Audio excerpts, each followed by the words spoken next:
Hey everybody. So today, first of all, let me apologize for not getting any videos out to y'all. It's been quite the busy end of summer, beginning of fall.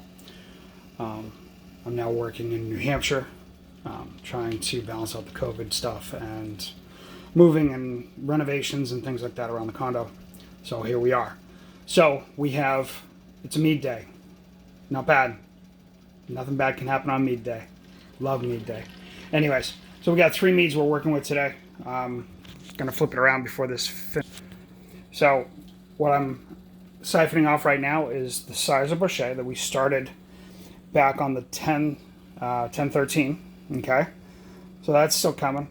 As you can see, it's got our dried tart cherries in it.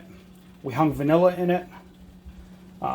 3 vanilla beans we hung in that. Okay, so we're working with that today. What we're going to do next in that is we've taken 2 pounds of cacao nibs and we've toasted them. And the smell, it's like the darkest chocolate you can imagine. And we're going to hang that in there for 2 weeks. Okay? We're just going to use like paint strainer bags. Give them a good rinse. Get any filaments out of there. And then we just hang it in there 2 weeks. Perfect. Okay? So there's that. Now here, this is the dark trad. Now the specks on the top is actually wax from the raw honey that I use. So I'm really not stressed about it. We use food grade buckets for any of our plastic buckets. Okay, they're certified food grade. Look how clear that is. You can actually see my camera in the mead itself. Now, obviously there's some depth there, but when you look at the mead itself, that's what it looks like. So we're going to sample that today. The goal for this is where I have dates and dried figs, and we're going to hang those in there for 2 weeks as well. Okay, so this should give it just a rich kind of play with it. I also have some anchos that I smoked myself, and we're going to throw some ancho peppers just to round it out. Sweet's good, but you need something to counterbalance that sweet. So we're looking at taking that with dates, figs, and dried mild hot peppers, just enough to give it a little warmth to it. I've also got some chipotles that I smoked off, so we may throw a little of that in there too. Next is, this is a peach ginger vanilla mead. Now this is called a short mead. So this is ready in 2 weeks. So literally this is supposed to be ready right now. It'll hold for about 2 months. The goal is to have this one ready for Christmas. As you can see, the clarity is coming along nicely. It's not quite there yet. The dark specks that you see there and in the bottom, those are diced vanilla beans. Literally, that's all that is. Check that out. It's just diced vanilla bean. Okay? And that's what it looks like in the glass. So the clarity's coming. It's not quite there, but it's coming along. And then, of course, if you're making mead, you got to drink mead. Been trying to save this because I only have 4 bottles left. By God, I only have 4 bottles left. But it's snowing out, and so it calls for cyser bochet. So again, we're drinking cyser bochet. We're working 3 different types of meads today. So what we're gonna do with the cyser is I'm gonna tip it up a little bit so that way we don't lose all that extra down the bottom. Because I'll be damned if I'm gonna lose that much mead.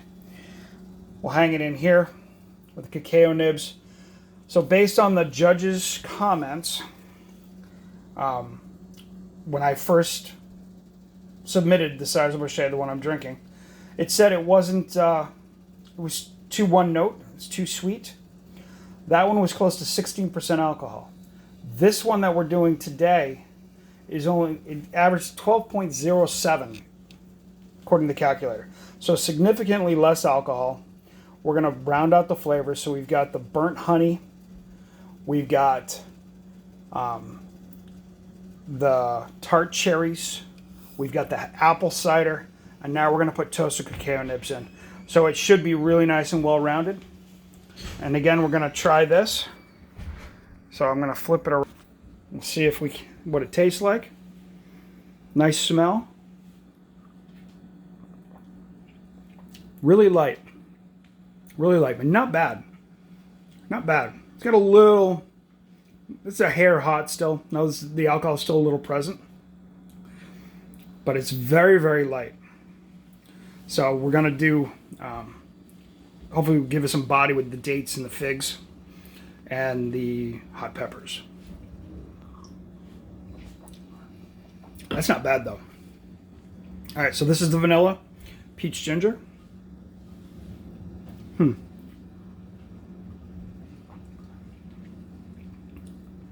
Super duper light. Like, there's not much body to this at all. Texturally speaking, it's a little thicker than the meats that have aged. So clearly it needs more time. But by Christmas, I expect it should settle out fine and just be drinkable. Doesn't have much body to it. I'm not a fan of short meads per se. I find they tend to be lacking in depth. And as you can see here, we've got the ABV reading for the cyser.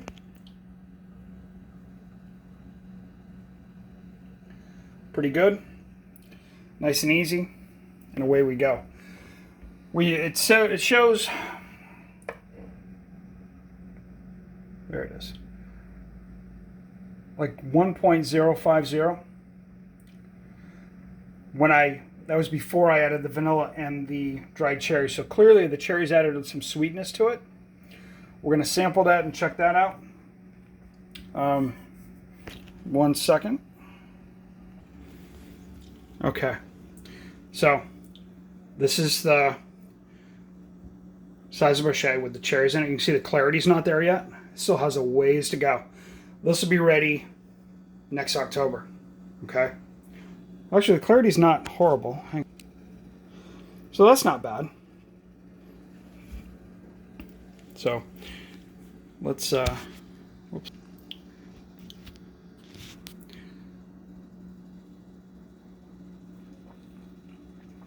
Oh, that's nice.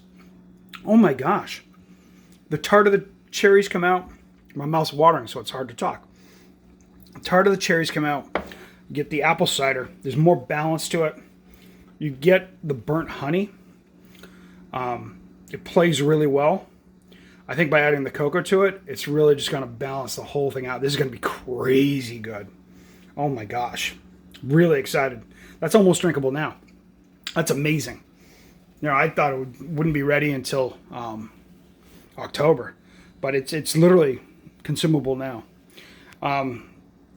The thing that we need to do is, you can see on a couple of the glasses, I've used Moonlight Meadery glasses. We went for a tasting there last year.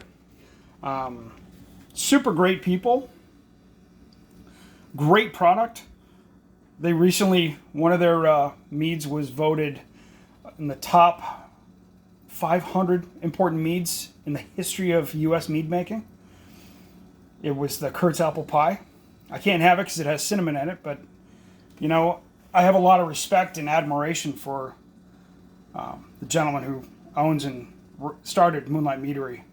He was going to do a brewery, but there were so many breweries, he opted to do mead. And now he's one of the top mead companies in the nation. He just won six medals out at the San Diego International Brew Fest. And his mead, I believe it was the Orange Blossom Traditional, this is the traditional, but he used Orange Blossom honey. I believe it won Best in Show over everything, which is insane. Moral of the story, folks, support your local meaderies, just like your local breweries. In this time of COVID, it's very difficult for them to survive.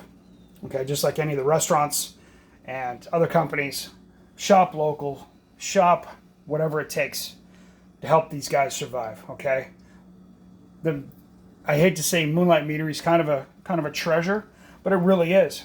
It's right there in Londonderry, New Hampshire, in people's backyards. It's amazing. I took a tour through it, and I was like, I want my life to be just like this. And maybe someday. But it's an exciting thing. So anyways, enjoy, and we'll catch y'all later next time. Be safe, okay? Bye.